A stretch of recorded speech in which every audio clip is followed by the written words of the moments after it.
Hello and welcome to the Superpositions Guy podcast. My name is Yuval, and my guest today is Tom Darras, CEO and co-founder of Welinq. We talk about using entanglement to connect quantum computers into clusters, inside data centers, and eventually across metro-scale links for both scale-out computing and quantum-safe access. Tom breaks down the full quantum networking stack from qubit-photon interfaces in optical entanglement generation to quantum memories and describes the compiler for partitioning circuits across multiple QPUs. We also discuss the key metrics for networking, entanglement rate and fidelity, why the industry is converging on networking as the path to scale, and what Tom has learned as quantum-augmented data centers move from vision to active deployments. We hope you enjoyed this episode. Hello, Tom, and thank you for joining me today. Thank you. So, Tom, who are you and what do you do? Well, it's a real pleasure for me to be here today. My name is Tom Darras. I'm the CEO and co-founder of Welinq. And at Welinq, we build networking technologies that connect quantum computers together. And our goal is to provide the entire stack of networking solution that will allow to deploy clusters of quantum computers in data centers all around the world. When people talk about networking, sometimes they talk about achieving very large number of qubits, sort of the scale out versus scale up. Sometimes it's about networking separate quantum computers. Sometimes it's about secure communication. So which part are you targeting? So we are targeting typically all of them. So what we are doing at Welinq is that we develop the technology to master and share entanglement between some quantum systems. And then depending on the scale at which you manage to share this entanglement, you can work on a variety of applications. So of course, for us, the main application we are looking at is quantum computers interconnect, where here the goal is to take several intermediate scale quantum processors and connect them together to increase the computational power. And then once you have access to that, you can build clusters of quantum computers. In our case, that can be either homogeneous, but also heterogeneous between quantum computers, which can be based on a variety of technologies. And so this local interconnection is really focusing on computing applications. But then what you can do as well is to share this entanglement over larger and larger distances, typically targeting metropolitan scale, few tens or then few hundred of kilometers. And then the application we are targeting is how we can then use this entanglement to connect in a quantum safe way some customers or clients of this network. But in the end, when we discuss with our partners and in particular data centers, we see really now a convergence of these two applications and markets, because data centers, of course, they want to have access to powerful computing resources, but they need also to ensure that they can provide secure access to these computing resources to their customers. And with this understanding now, we are really working with such partners, data centers, to build and deploy the first, what we call quantum-augmented data centers at metropolitan scale, where we have several data centers in which we deploy interconnected machines locally, but we also connect these data centers between them in a quantum safe way. So that's big picture of what we are building at Welinq. How does it work? So from the physical perspective, the idea is that you have two quantum devices, which can be, let's say, two quantum computers. These quantum computers, each of them is composed of qubits, and inside these machines, the qubits are entangled one with the other. So then, how does that work when you want to connect them in a quantum way? What you need to do is to create entanglement between qubits which are physically separated. And to do that, we are going to make use of an optical quantum network in which we are going to share entanglement in the form of light. And then we are going typically either to send this photonic entanglement to the quantum computers to then convert it into the qubit of the quantum computer and then have the distant qubits entangled one with the other. But then the other way around is also to make it so the quantum computers can emit light from their own qubits, so transferring the information from the qubits of, let's say, one atom of a neutral atom quantum computer into light. And then we are making so we can have all these photons meeting at some point, interfering, and when they interfere, thanks to specific measurement, we are typically swapping the entanglement between the quantum computers. This is how this works. Is it more difficult for certain types of modalities than others? I mean, superconducting or neutral atoms or trapped ions or something else? So I would say the level of challenges is typically the same for all types of quantum computing technologies you are thinking of. What is very important to have in mind is that no matter the technology you are considering, so you mentioned if it's neutral atom, photonic, ion, silicon, or superconducting, it's now becoming the broad consensus that the networking is the most promising way to scale. We have a lot of players, majority of them now actively working in the topic. And then if we decompose of what are the technical challenges or technologies we need to have access to making it work, typically we can decompose that in three layers of the networking stack. One of the things which is extremely important, of course, is that we need to make sure that the quantum computers themselves, they are compatible with the network. They are network ready. And in particular, if you look at most of the quantum computers today available, they don't have a quantum Ethernet port. You cannot today extract photon from some of the machines which have been deployed. So what we are building at Welinq is really a key technology or technologies which are such qubit-photon interfaces that we are now incorporating in the QPUs of our partners so that we can extract optical information from their quantum processors. So that's one key technology, and here it really depends on the technology you are considering. This is one challenge for neutral atoms and ions, for example, because you need to build a cavity system around your atoms. If you are thinking about superconducting quantum computing, for example, you need to build what we call microwave to optical transducer to convert the information from your superconducting circuit into the optical domain. There are very good companies with whom we are working on that topic.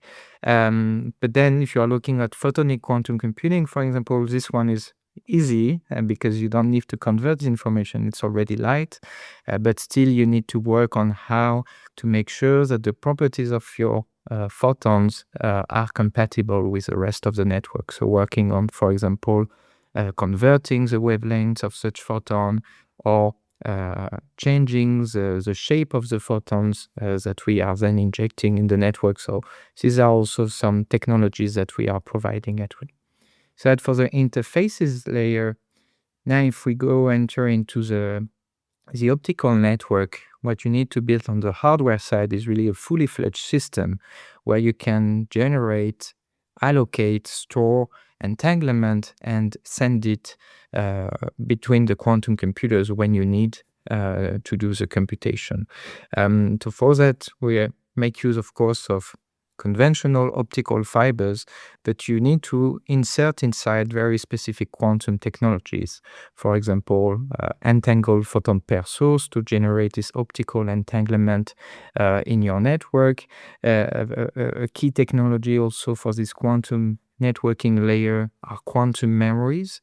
These quantum memories are used to store such optical entanglement so that you can then retrieve it on demand and inject it inside your quantum computers. So that's really for the hardware side. At the second layer, you need to build a variety of quantum technologies, all interoperable one with the other, so that in the end you have a very efficient optical system to connect your devices. But then you also need to work on the software layer of your networking stack, because once you have managed to network your quantum computers, it's not the same thing to run an algorithm on a single machine, a monolithic architecture, as to having to distribute an algorithm on a cluster of quantum computers. And so at Welinq, we are also actively working in that topic. We have about 1/3 of our R&D actively working on that, and we have released a few months ago a software layer, a compiler that allows to take as an input a big monolithic circuit, the number of QPUs you have access to, the constraint of your network, and it gives you at the output the best partition of such an algorithm on the cluster of quantum computers. So we are really covering the entire stack of the network with our solutions at Welinq.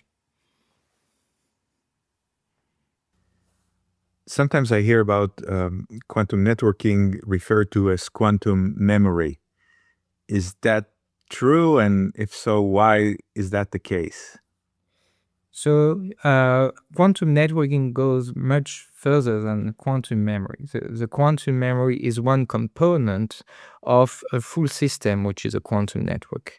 So in the quantum network is really a fully fledged infrastructure where typically this infrastructure can share entanglement between any quantum devices over arbitrary distances. And to be able to do that, you need to have access of a lot of technologies, which I mentioned: entangled photon pair source, optical quantum frequency converter, qubit-photon interfaces, and quantum memories.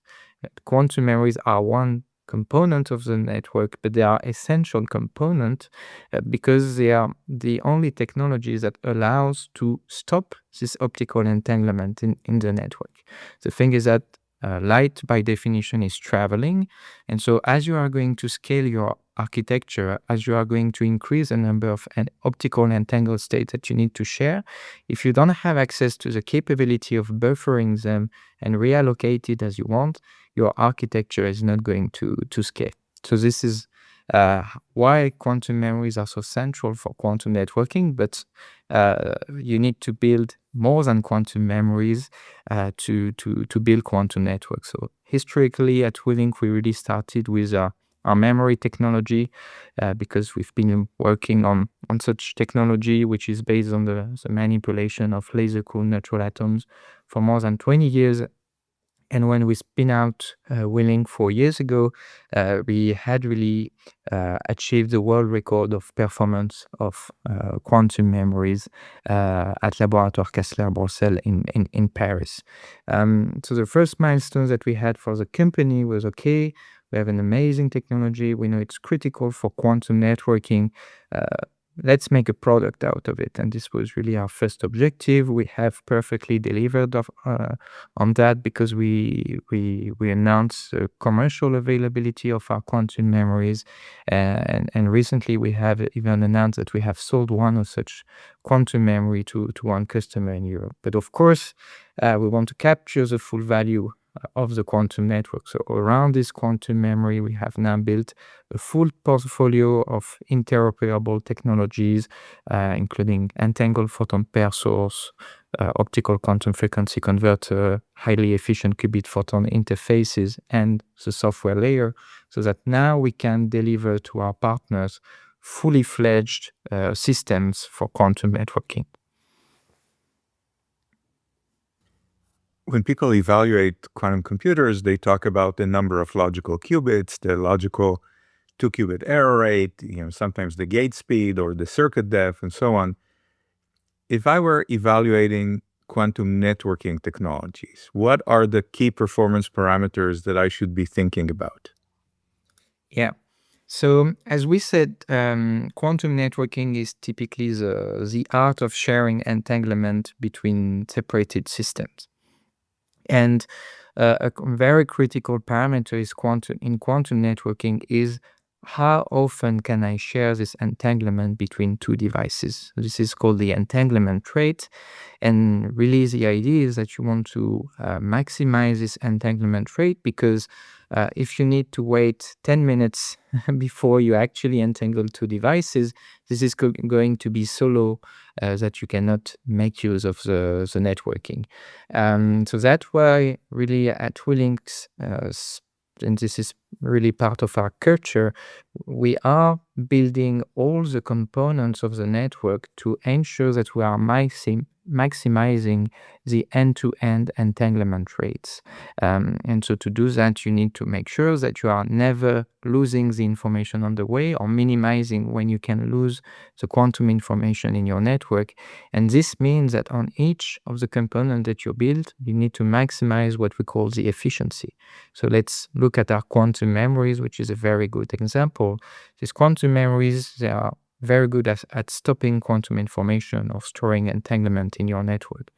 But what you want to make sure is that when you store this entanglement and retrieve it after the storage, you don't lose it. Otherwise, you have to start everything from zero. And so when I said that we had built the most performant quantum memory when we spin out the company is because we demonstrated that we had world record storage and retrieval efficiency above 90% with our quantum memories, which was really a benchmark in the community to making these components ready for deployment. And then, of course, we keep that in mind for all the other technologies of our portfolio. For example, when you work also on interfaces between qubit and your network, you want to do that with maximum efficiency. When you are generate optical entanglement, you want to generate it with maximum purity as well. So we have really all that in mind, and this is really the specificities of the technology we are working with. And of course, another important parameter is the fidelity of your optical entangled state. So let's say you want to generate entanglement between two systems.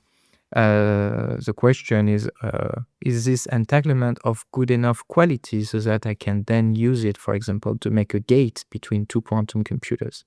And here again, you want this fidelity to be as high as possible.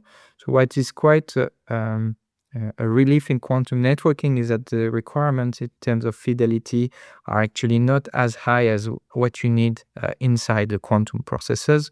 For example, there has been a few architectures paper recently that have demonstrated that with typically and fidelities of your entangled state with a pure Bell state above typically 92%, you can already use them in some distributed architecture protocols, and you have also some ways to purify entangled state with some distillation protocols. So these are all the types of things we can implement to then generate the entanglement with a good quality. But what is really really good sign is that when we look at the architecture perspective of such clusters of quantum computers, we have arrived in a state where we can experimentally generate the entanglement with a good enough quality to run, for example, distributed quantum error correction on a cluster of quantum computers. So that's extremely promising, and now the challenge is to be the first to build the technologies with this good level of performance, and we have achieved that at Welinq, and now we are assembling them all together. So you mentioned fidelity and entanglement generation rate and maybe storage time for the memory. Could you give me some numbers for what your products can deliver today? Yeah. So So you mentioned indeed the storage time. So in quantum networking, if you are really looking at the state of the quantum memory, the storage time becomes important if you want to increase the distance between your devices. Because what's going to happen is that you are storing an entangled state in one memory while another photon or another part of an entangled state travels in an optical fiber at the speed of light. And so the longer this memory can hold the information, the longer your entanglement links. So if you're thinking of local interconnection at the level of a data center, actually the storage time of the memory is not the limiting factor, because already with few microseconds, which is something we could achieve even before the creation of Welinq, this is something that is achievable. But then when you want to scale to, let's say, more than 50 kilometers or few hundred of kilometers of distance, you need to go to about few hundred of microsecond or even millisecond regime. And then if you want to think about satellite links, for example, you will need a few milliseconds of storage time. And here we have made significant progress at Welinq on that topic. So to tell you the story, when we started the company in 2022, for neutral atom, we had demonstrated typically 10 to 15 microseconds of storage time.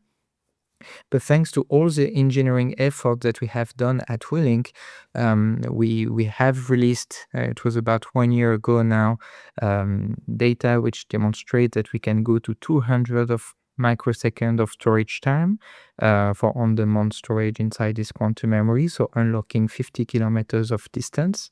And now we have some data where we manage actually to go to the millisecond regime for the storage inside our quantum memories. So I would say typically for the types of application we are looking at Welinq, we have reached the benchmark. So that for the storage term. Then again, of course, it's a full system you are considering. So you need to look at each element of your system to then characterize the full end-to-end fidelity, for example. But then again, if we focus just at the memory component, the storage and retrieval efficiency inside of our quantum memories, when we started the company, was above 90%. Now we have achieved at Welinq 95% storage and retrieval efficiencies, with qubit fidelities above 99.5%. So that's what we have achieved at the level of our first product of quantum memory.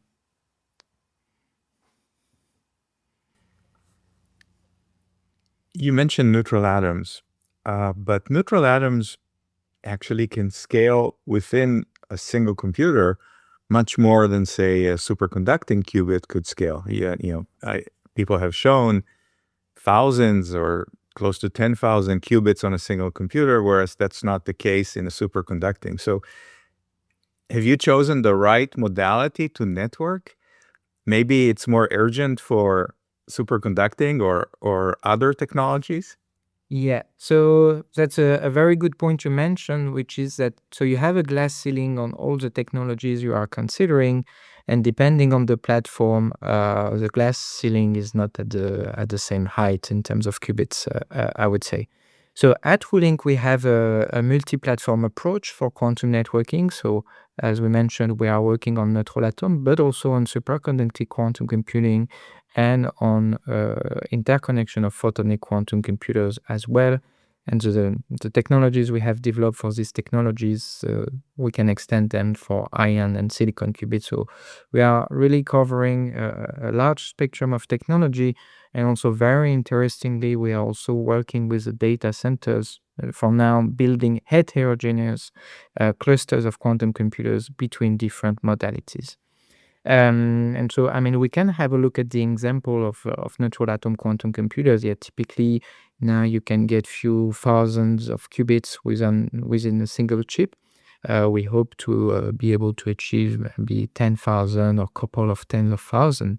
But if you look at the number of what you would target to provide really broad commercial value on a lot of use cases, we need to scale also for neutral atoms to a few hundred or few millions of such atoms.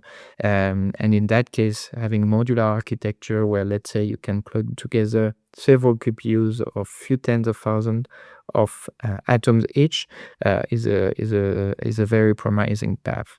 You have also ions, for example. I mean, for ions, the limitation is even more stringent. Typically, on the platform, you can get few tens of few hundreds of such ion.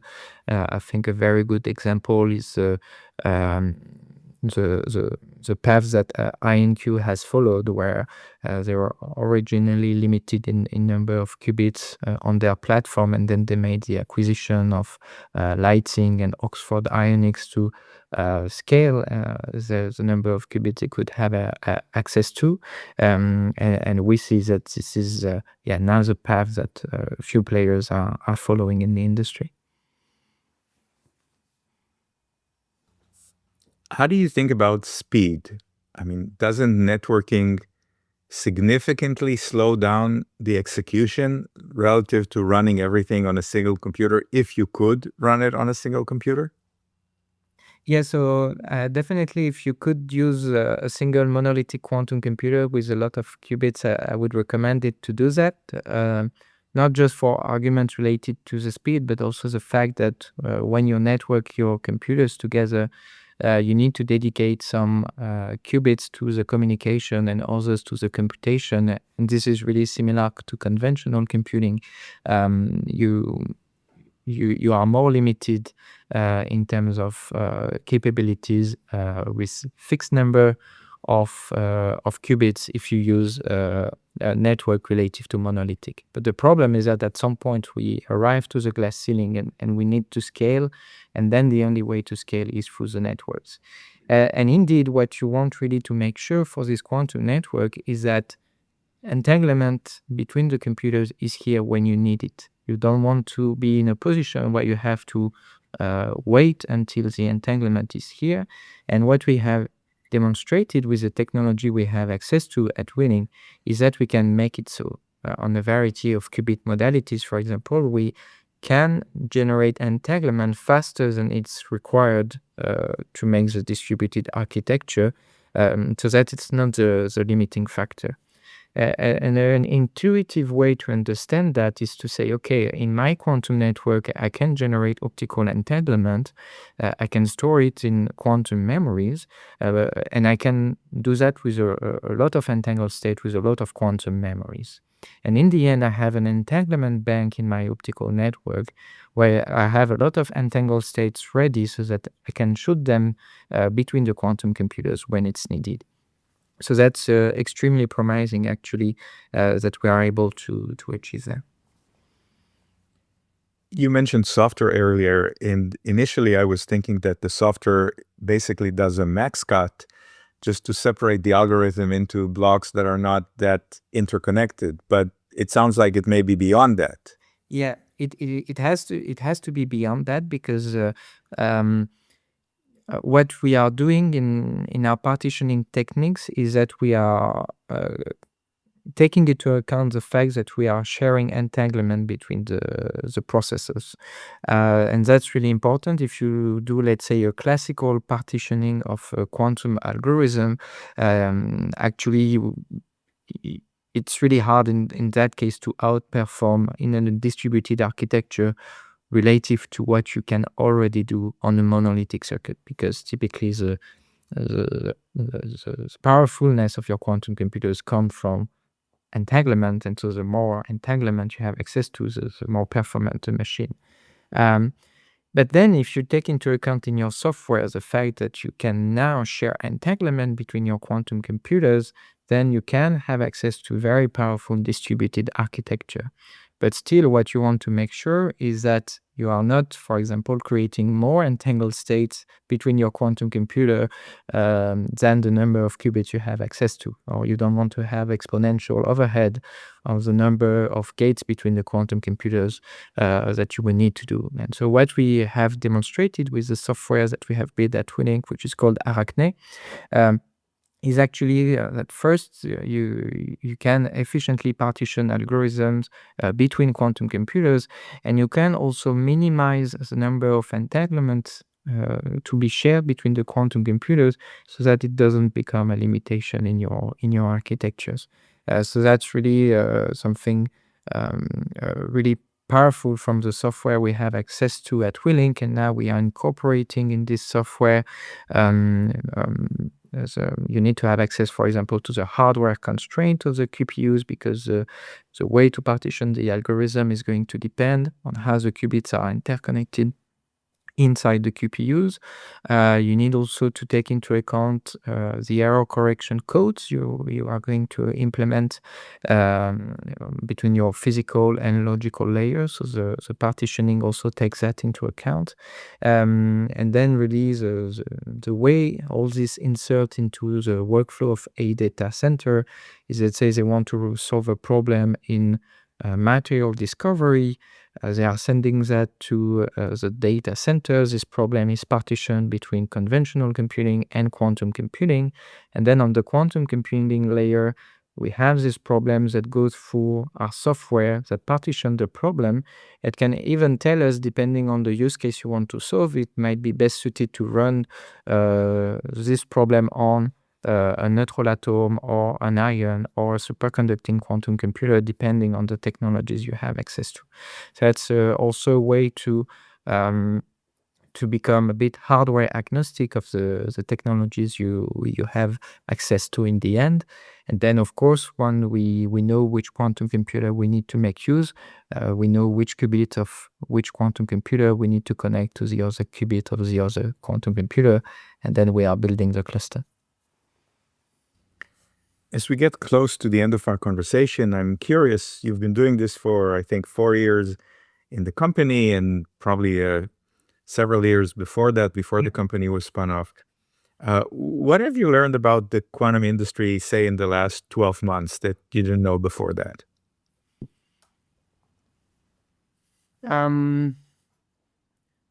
Well, we started the company, I would say, when we felt it was a good moment to build a quantum networking company for a variety of reasons. Of course, it was really the moment where we started having the first quantum computers being assembled, and now we see that there are more than 100 quantum computers which have been sold and deployed around the world. So the technology is now mature, and the providers are delivering to their customers. When we built Welinq 4 years ago, we had really this vision that networking will become a consensus, I would say, in the short run, and this is really taking shape now when we see the roadmaps of the providers of quantum computing or the data centers themselves. I would say now networking is included in most of the roadmaps that we are seeing. But I would say the most striking thing for me that occurred in the last 1 year typically is that now we have really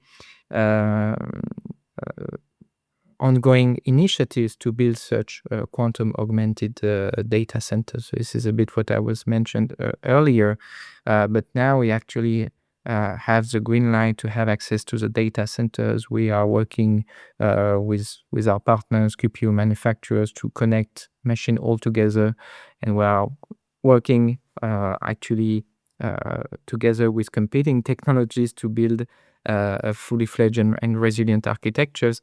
And for me, this is really the sign that things are accelerated and that we are on track to deploy such clusters of quantum computers in the short run. And last hypothetical, if you could have dinner with one of the quantum greats, dead or alive, who would that be? I haven't had a thought about that.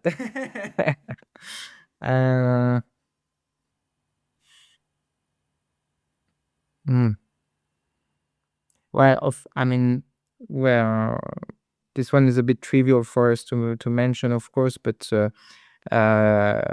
you know that we have the chance to have Anna Aspea as part of our scientific advisory board, along with other physics legends such as Arthur Eckert, Kei Nemoto, and Peter Zoller.